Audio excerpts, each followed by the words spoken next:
J'ai changé par rapport à l'an dernier, j'ai pas pris le Titanic, on va pas tous les On est fou. Ouais. Agora Côte d'Azur et les passeurs de livres s'associent sous le parrainage d'Yves Giambini pour proposer à des écrivains. On a eu un accident ce matin. Ouais. On s'est surpris avec l'ouverture à la fenêtre.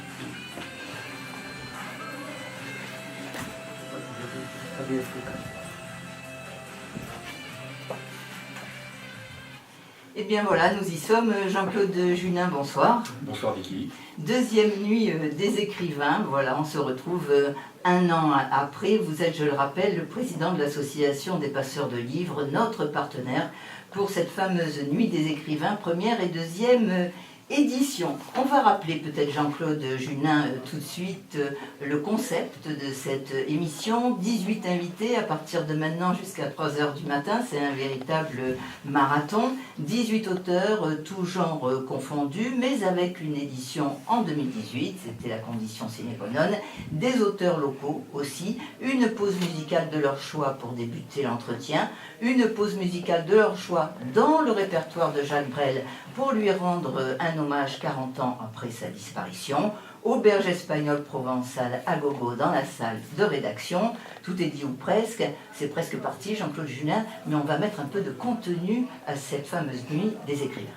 Alors d'abord il faut rappeler que c'est peut-être la dernière parce que nous avons eu cette mauvaise idée un jour non pas de beuverie, mais nous avons promis de ne plus jamais boire ensemble parce qu'après on prend des décisions et il faut les assumer et tenir jusqu'à 3h du matin à notre âge, c'est pas toujours évident. Voilà. En tout cas, merci à tous les écrivains qui ont répondu présent. Merci monsieur le maire d'être là.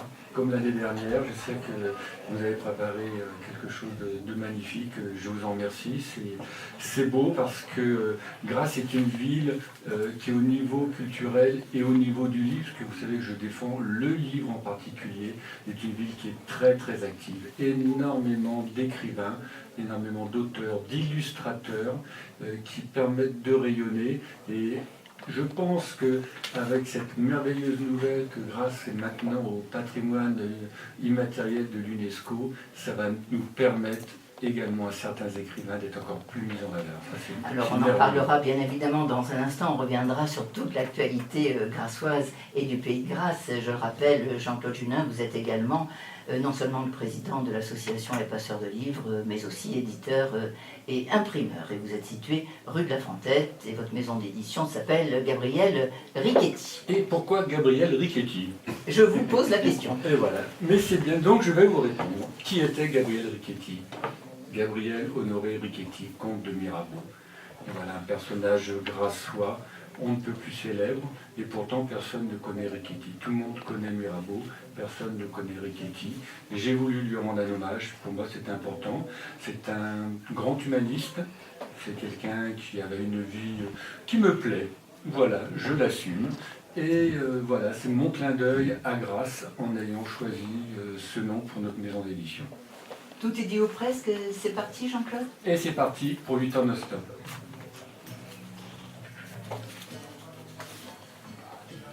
Oui. Les soirées de beuverie. C'était un café chez Fabien, tu vois. Oui, en plus, C'est un café chez Fabien avant les fêtes. J'ai dit, je suis débordée, il y a beaucoup d'écrivains qui veulent passer et tout. c'est Il me dit, oh là là, et tout ça. Et j'ai dit, si on faisait une nuit. Il m'a dit, oh ben non, dis-le pour rire, mais oui, on va faire une nuit. Voilà. Le concept, le nid. Je le dis dès qu'on reprend. Exprès. Le concept. Tout de suite, c'est ma première. Mais Voilà, c'est mon entrée en matière. Alors, Laisse-moi ça, Anne-Marie. c'est amusant, quand on l'a créé l'année dernière, il me Attends, on l'a pas encore interviewé. Et tu sais que Vous l'avez fait à l'INPI. maintenant, tu sais que maintenant ça existe en Belgique. Il y a une radio belge qui le fait, qui fait la nuit des écrivains. Leur première ou leur. Ils ont fait leur première il n'y a pas longtemps. D'accord, mais il faudrait déposer le concept s'il n'est pas. La nuit des écrivains. Mais qui nous copie tous. Oui, tout à fait. Et que vivent les livres. Mais bien sûr. serions heureux de ça. Moi, ça me dégage, tu vois. Tu sais, moi, c'est un grand bonheur quand il y a des gens qui disent Ah oui. j'ai mis une boîte à lire dans mon village. Bah, tiens. Oui, non, mais tu sais, comme le printemps des poètes, tout comme ça, c'est... Oui, mais enfin, il manque déposé par un Laurent sur Ouais. la nuit des écrivains, qui s'appelle comme ça, la nuit de Oui, la et puis lecture. ils en font pas n'importe quoi, voilà. Non, non.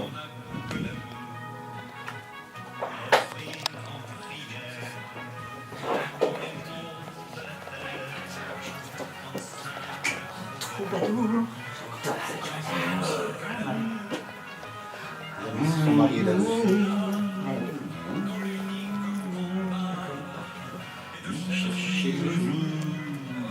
Quand on a que l'amour, c'est un chemin.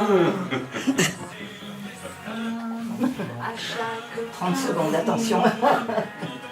Que l'amour pour parler au canon et rien qu'une chanson, un tambour. On va leur mettre ça à Paris. Alors, sans avoir rien, que la force d'aimer. Alors, dans nos mains, amis, le monde entier.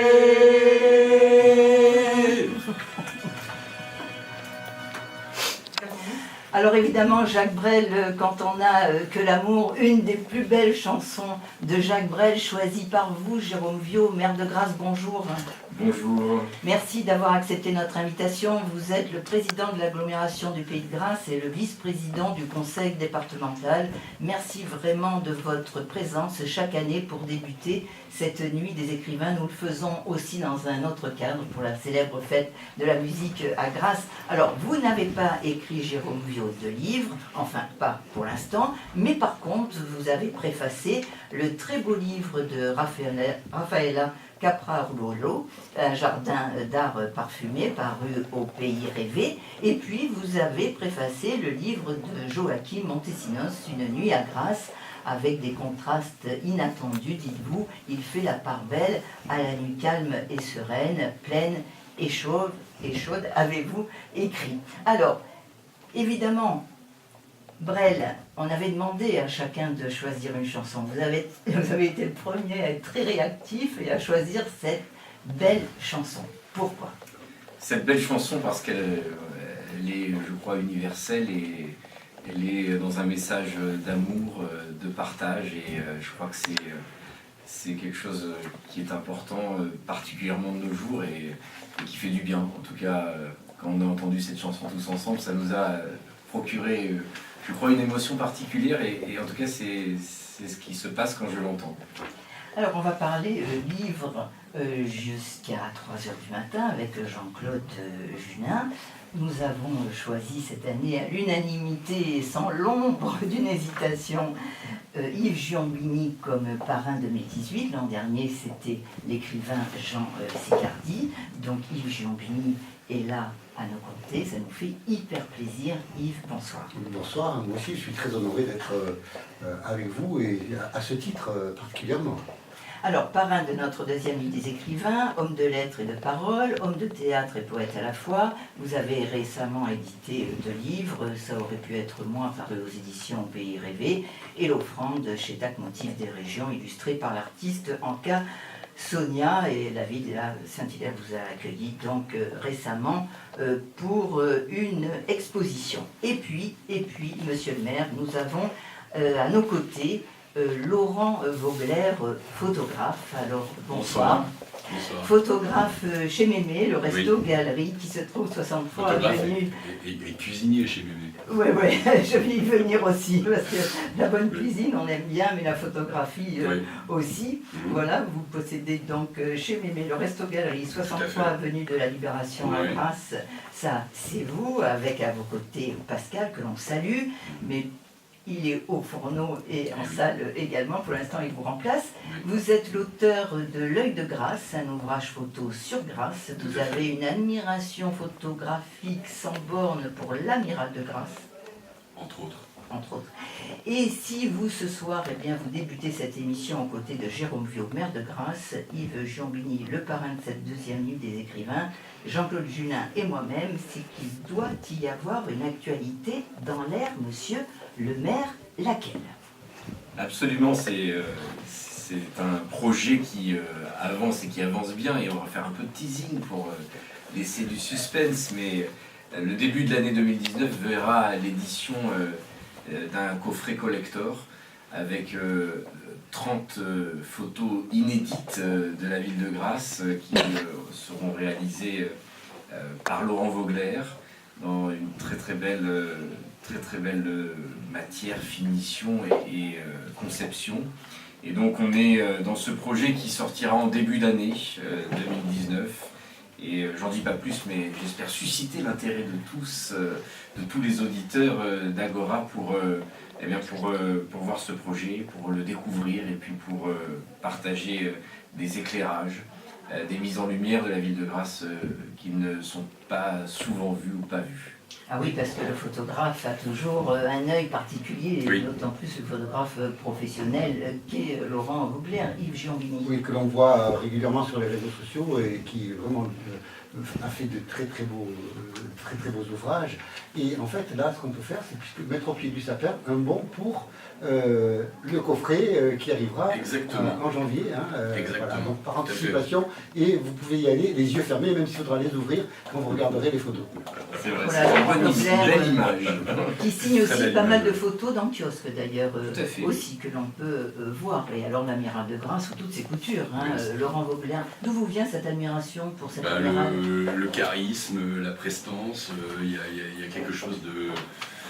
Il y a quelque chose que j'admire dans ce personnage, et il m'a attiré, il a attiré mon œil dès le départ, parce que quand on arrive sur Grasse, en général, c'est lui qu'on voit en premier, en arrivant sur le course. Donc de ce fait, je sais pas, j'ai eu entre guillemets une inspiration vis-à-vis de lui.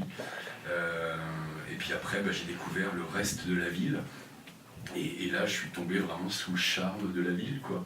Et c'est ce qui m'a donné l'envie de créer des choses un peu hors du commun.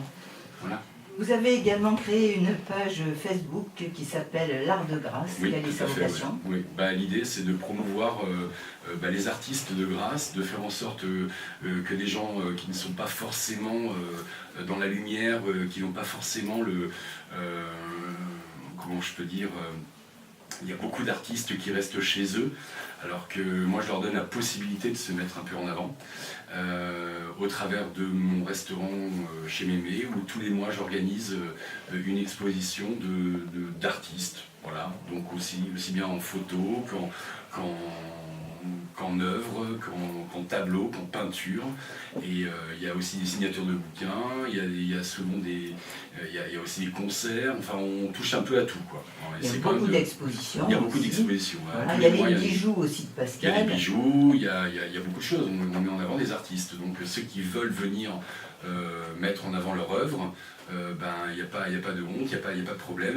On est ouvert, on ouvre nos portes, et soyez les bienvenus, quoi. Et demain soir, il Et y aura demain une soir. soirée corse avec Et tout à Dominique fait. Otavi. Ah oui, on l'attend. Voilà. Alors, monsieur le maire, je me disais qu'il y a beaucoup donc d'écrivains qui font honneur à la ville de Grasse, beaucoup de photographes aussi, et comme notre parrain s'appelle cette année Yves Giambini, je crois que vous avez souhaité lui faire un petit plaisir. Un petit plaisir, c'est une petite surprise, et surtout au-delà de ce petit plaisir, de cette petite surprise, c'est aussi lui rendre hommage. Et je voudrais prendre un texte et pouvoir le lire et le partager ensemble, un texte de Passager de l'instant, qui est un texte magnifique, et je crois qu'il résonne, et j'espère que les auditeurs vont l'apprécier. On vous écoute. Les roches millénaires, stoïques et muets témoins de l'histoire, éclaboussent l'air d'une lumière surnaturelle. Elles me regardent passer, indifférentes. Le vent habite l'espace et ses murmures intermittents. Il fait bon. Avancer, un pied devant l'autre pour ne pas tomber, pour garder l'équilibre. Avancer toujours. Ne pas me retourner. Regarder droit devant, embrasser le paysage grandiose qui s'offre à moi, à perte de vue. Au lointain, La ligne massive des montagnes de l'Est découpe la toile bleue, la frontière franco-italienne. Et vers le sud, l'horizon incertain noyé dans la brume d'été, marie la mer avec le ciel. Cette fois encore, je ne verrai donc pas la Corse. Tant pis. Ce mirage, miraculeusement aperçu quelques rares fois, ne se livre jamais qu'avec parcimonie, ce qui en rehausse l'extraordinaire. Sur ma droite, les restanques abruptes et tourmentées alignent leur verticalité de rocailles massives comme un mur d'enceinte imprenable. Et là, tout en bas, mon regard plonge vers la vallée dans une vertigineuse et irrépressible attirance. Merci, monsieur le maire. Alors, je pense que Yves est ému, bien évidemment. Est-ce que vous voulez prendre, Yves, la parole ou est-ce que vous voulez qu'on attende un peu et qu'on reste... Voilà, non, mais déjà, oui, je suis très très ému, touché. C'est un de mes premiers textes, effectivement, que j'ai écrit il y a un peu plus d'une dizaine d'années maintenant, enfin, un de mes premiers textes publiés. Et c'est un endroit très précis, un moment très précis. Je pourrais le dévoiler si vous le souhaitez, mais en fait c'est dans la région grassoise. Hein. C'était un voyage solitaire. Et voilà, et je suis très touché, je vous remercie d'avoir partagé ça avec les gens qui sont là et au-delà, derrière ce micro-là. Voilà, merci beaucoup. C'est un texte magnifique. Bon, il y a des moments comme ça dans la nuit des écrivains qui prennent aux tripes et c'est pour ça qu'on existe aussi, Jean-Claude Gémin. C'est la magie de cette nuit des écrivains. Merci, monsieur le maire. Merci. Monsieur le maire, la ville de Grasse et le pays grassois ont déjà eu leur cadeau avec les savoir-faire du pays grassois qui ont fait leur entrée à l'UNESCO. Beau cadeau, monsieur le maire, pour tous les habitants et puis tous les professionnels du parfum, du cultivateur au parfumeur. Il y aura une fête le 15 décembre. Alors d'abord, félicitations à vous et aux gens qui ont monté depuis 10 ans et qui se sont battus depuis 10 ans sur ce dossier. Qu'est-ce que ça représente de rentrer comme ça à l'UNESCO, d'y être inscrit pour une ville comme Grasse et son pays? C'est une immense fierté et c'est le fruit d'un long travail de toute une équipe, à la fois, et je pense en tout premier lieu à tous les producteurs de plantes à parfum, tous ces agriculteurs qui travaillent la terre depuis des siècles et des siècles, tous nos aînés, tous ceux qui nous ont précédés, tous ceux qui sont plus là, et qui, pendant des générations, se sont transmis les manières de cultiver la ressentifolia, le jasmin, la tubéreuse, qui l'ont appris à leurs enfants, qui l'ont transmis inlassablement. Et on a sur Grasse cette chance d'avoir toute cette histoire. Et aujourd'hui, ce travail de nos aînés, ceux qui ont appris à transformer la plante à parfum, l'aîné, les praticiens, toutes les personnes dans l'industrie de la parfumerie qui se sont, avec secret, gardé toutes ces méthodes, parce qu'on dit toujours que c'est une culture très secrète, tout l'environnement de la parfumerie. Et bien aujourd'hui, toutes ces personnes, elles sont reconnues, elles sont valorisées, elles sont sanctuarisées pour l'éternité dans cette reconnaissance de l'UNESCO qui fait honneur à tous les Grassois. Je crois que c'est une satisfaction de tous et je pense à Jean-Pierre Leleu, le président de l'association qui a tant travaillé sur cette question. Je pense à tous les bénévoles dans l'ombre qui ont œuvré petit à petit, les uns après les autres pour contribuer à réussir ça. Et puis voilà, je pense que c'est un bel hommage que l'on rend au monde de la parfumerie, que l'on rend à tous ceux qui nous ont précédés avant nous et qui ont fait la force de la ville de Grasse. Et voilà, on l'a inscrit, on l'a protégé, on l'a sanctuarisé. Je crois que c'est une grande fête le 15 décembre à 11h au Palais des Congrès, où tous les Grassois qui voudront s'y rendre seront les bienvenus pour qu'on célèbre ce grand rendez-vous ensemble. Je crois qu'il y aura du monde, parce que quand la nouvelle est tombée, on va dire ça comme ça, elle est tombée de l'île Maurice, hein, voilà, jusqu'à nous, et on a été prévenus tout de suite par Anne-Marie Sordi, que l'on salue ici à cette antenne, parce qu'elle mérite, parce qu'elle est un lien essentiel entre la ville et les journalistes que nous sommes. Donc un grand merci aussi à Anne-Marie Sordi. Et quand on l'a appris, c'est vrai qu'on était contents. Et si nous on est contents, tout le monde est content. Bon, voilà.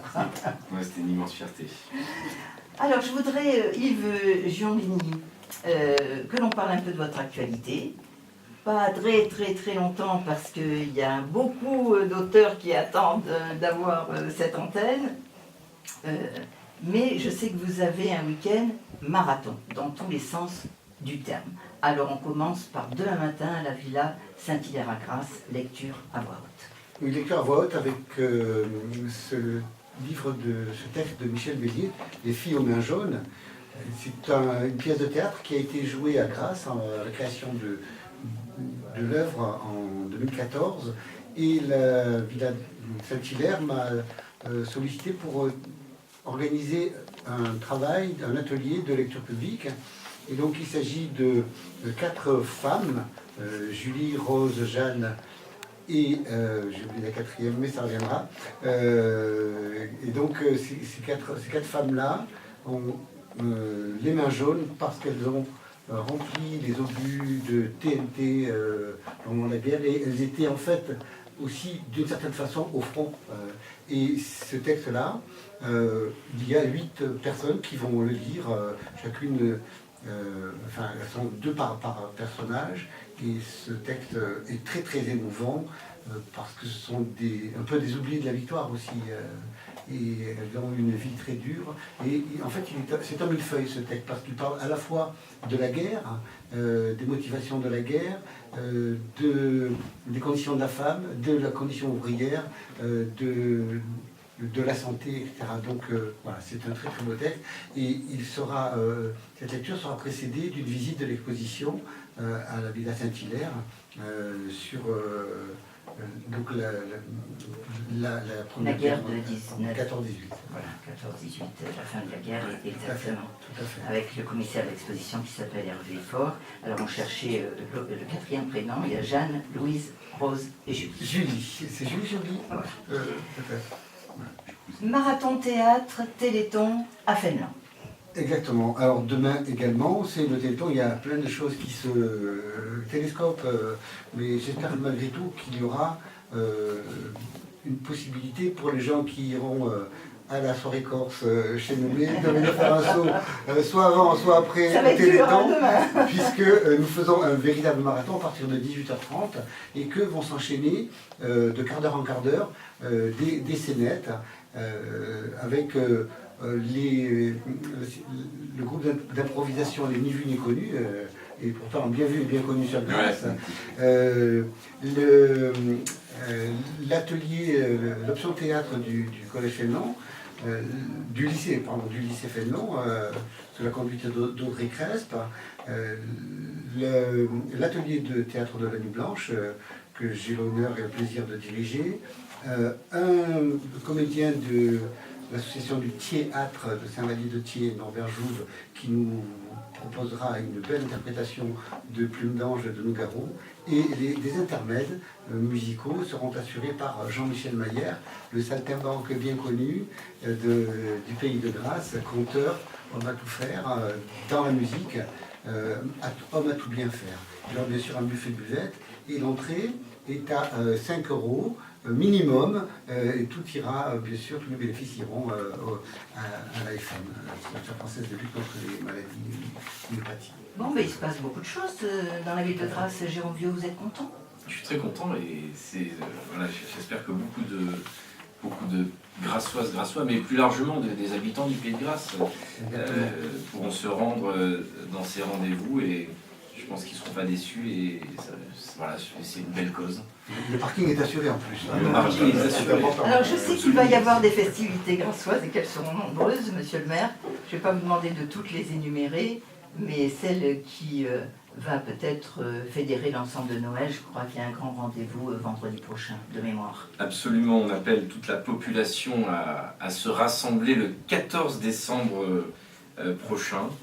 Le 14 décembre à 18h30 sur le cours Honoré Crespe pour le coup d'envoi de ce marché de Noël avec des surprises, avec une patinoire en glace de plus de 200 mètres carrés avec des soirées DJ qui auront lieu en nocturne autour de cette patinoire avec voilà, la fête, avec la famille. Et voilà, cette année, vous allez voir le cours Honoré Crespe inondé de monde pour fêter Noël, pour partager aussi avec ses chalets, avec ses fêtes, et sans rentrer dans le détail, je pense que voilà, c'est la date qu'il faut retenir. 14 décembre, 18h30, tout le monde rendez-vous sur le cours, on va faire une grande fête toute la nuit. On y reviendra de toute façon sur les manifestations, à Grasse bien sûr, et dans le pays de Grasse. On va peut-être, Jérôme Viau, Yves Giombini et Laurent Vogler, vous laisser vaquer à d'autres occupations, mais vous avez peut-être une dernière information à nous communiquer. Oui, juste avant de quitter le plateau, et d'abord vous remercier Vicky pour cette invitation, remercier Jean-Claude Junin pour son énergie, son enthousiasme, son engagement au service du livre en général. Et c'est un plaisir pour moi d'avoir été avec vous. Et puis je voudrais juste en conclusion, et avant de vous laisser, avoir une pensée pour un ami, Joseph Joffo, on était il y a encore quelques semaines ensemble à Grasse, on dînait ensemble. Et voilà, je me souviens de tous ces moments passés avec lui, rue des Fabreries, où on dînait souvent ensemble. C'est Jérôme Chapman qui me l'a présenté. J'ai eu beaucoup de bonheur à le connaître, et je voudrais avoir cette pensée pour lui, cet auteur du célèbre livre Un sac de billes, qui malheureusement nous a quittés ce jeudi 6 décembre. Voilà, je voulais lui rendre hommage et lui dire que c'était un grand monsieur, que j'aimais échanger, parler avec lui, et que voilà, Jean-Claude était avec lui au téléphone il y a quelques jours, je crois, et voilà, je pense à lui, je lui rends cet hommage et à sa famille. On pense à eux, voilà. On peut lui dédier d'ailleurs cette deuxième nuit des écrivains. Tout à fait. Je crois que tout le monde sera d'accord. Tout à fait, c'est dit. Bonne idée. Moi j'étais au La téléphone. nuit avec- Joffo. On va se quitter avec écrire justement. Parole Yves Giombini, parce que vous êtes parolier aussi, Yves Giombini. Musique et chant Patrick Massado. On l'écoute? On l'écoute. Une très très belle chanson. C'est parti. Merci messieurs. Content. Bonne soirée. Merci. Merci.